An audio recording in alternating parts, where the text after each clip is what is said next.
The books, if you will, they came as a result of questions from the community. The only thing that I really wrote before arriving here, and I've always loved to write, but the only thing that I wrote before I came here, was my master's and a dissertation. When I left Morehouse, the writing just flowed, and it was driven by questions from people in the community. I still have not grasped how we put people on pedestals, and sometimes this can be good, but most of the time it's not. We put people on pedestals, and we expect them to answer things in a particular way or say things for us. And even though I wasn't really thrilled about that, I have an obligation to the community. So I began to write. Use your talent. Each book that has been written dealt with a particular issue that was brought to my attention by enough people that I felt that something needed to be said about it that reflected our way, our interests as a people. So when you look through the series of books, there is a pattern. At the beginning, I began talking about the problems, the issues that seem to be the most destructive to us as a people. So Negroes and other essays, and homosexuality, and the excuse interracial stuff. As the books moved on, the writing about what was wrong really began to wear at me. So I began to try to write some books that talked about solution things. Asafo, Warrior's Guide, and Complementarity. Those books were geared toward trying to find some solutions. As Centered, which was the last book I wrote. All these things are geared toward trying to find or trying to frame some solutions that were practical for people to apply at this point in time. Out of that grew the evening classes here and online from people who were wanting to have this as a discussion, and us not really having the time, so we had to frame it within the context of a class once a week, and that's been going very well. So and it's out of that, and I'm really pretty much a classroom teacher, but folks will have called from all over. So I've essentially traveled, many states to the UK, to the islands, lecturing to family, I like to say family or community, about these issues, and I talk about whatever it is that people want me to talk about and discuss. And in fact, right now I'm trying to finish 2 books so that the Queen, who is an English major, can edit them.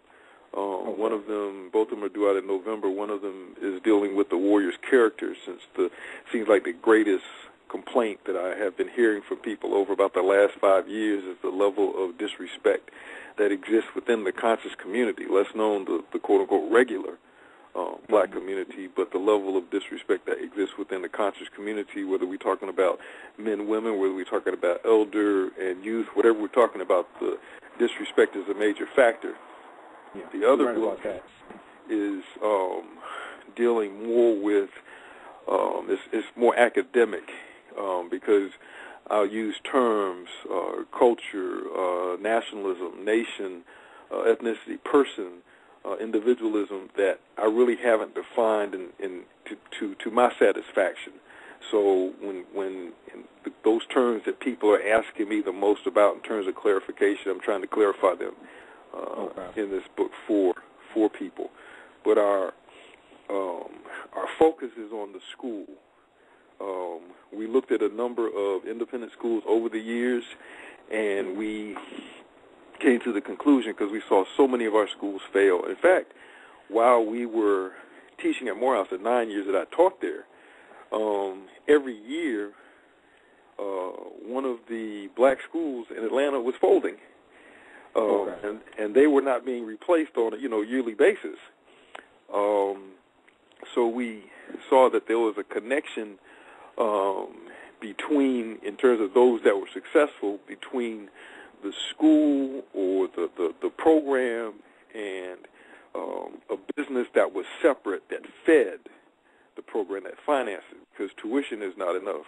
I mean, even when you're looking, I know this isn't about education, but for those people who are interested or concerned about this, even when you look at these elite private schools that belong to somebody else, they have major funding drives which are separate from the school itself, because their tuition, which is extremely high, is not enough to take care of the bills and keep the school alive.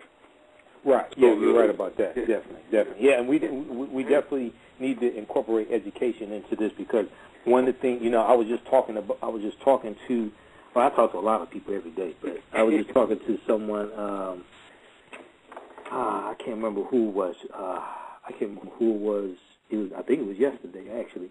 But we were talking about how we were actually talking about the topic tonight, and we were talking about how on your college campuses, a lot of the professors at a lot of these European professors, especially at these colleges, a lot of them are homosexual and lesbian. Okay, and we were talking about how this agenda is really pushed in the university, in the colleges.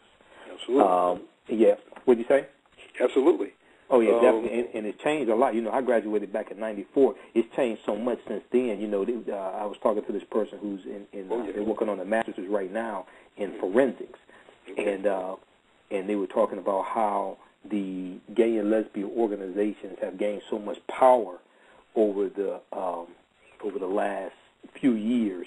Mm-hmm. And whereas you say anything that may be construed as anti-gay or anti-homosexual, you can be expelled from school. Absolutely. Absolutely. We have a political movement. Exactly. And we're trying to pretend that it has something to do with biology and the rest of it. That's because that political movement is strong enough to make us accept that, or to make some of us accept that. Mm-hmm. One of the things that I'll talk about sometimes, I left Morehouse not necessarily of my own accord. Okay. They have what's called a Crown Forum there, and the person gets to speak to the entire student body. And at that time, I was really the only faculty who got to do that. I was very popular at the time, and understand why now. Okay. And I was giving this speech explaining what warriorhood was about. And I explained how effeminate males do not make good warriors. And that afternoon, outside of my class, there was a reporter from the Atlanta Journal-Constitution taking notes outside of my class. Some of the students escorted the person away. At that point, the troubles, if you will, began. So I ended up, and for those folks who are in graduate school in particular, they know that fellowships, scholarships, all these things are political. It's not just given to you because you are so brilliant. So I ended up, like I said, that first year, which was the year that our daughter was getting ready to enter high school, ended up with a fellowship that paid my entire salary, and I didn't have to come on campus, didn't have to teach anything. The next year, they gave me my salary, but dismissed me from my teaching and student advising responsibilities. So they paid me 2 years, and that was done, in my opinion, to have the students who knew me and who were appreciative, if you will, of what I was saying and doing, graduate, move on, and then you'd have 2 years of students who did not know me. So at that point in time, you could let me go. The popularity was such that I had no tenure. I had not finished my graduate work, anything. So there was nothing that required them to keep me there, but they didn't want to do that at that time. The problem for me at that time, and I was explaining it to the students, and since I've left, it has grown enormously, and not just there, but at all of these schools where we're talking about historically black, historically white, what have you. The problem for me was not that people have their preferences, which is a whole nother discussion, but that this was being pushed. This was being pushed, and it was being pushed in a very aggressive fashion. So when I begin to speak about that or deal with that, then all of the might, if you will, came against me. And it really surprised me because I didn't realize how deep it was. I didn't realize how empowered it was. I didn't realize how connected it was with the police. I didn't realize how connected it was with the criminal justice system. I didn't realize how connected it was with the church system here in Atlanta. I didn't realize how it was connected with things that had been in place for a long time.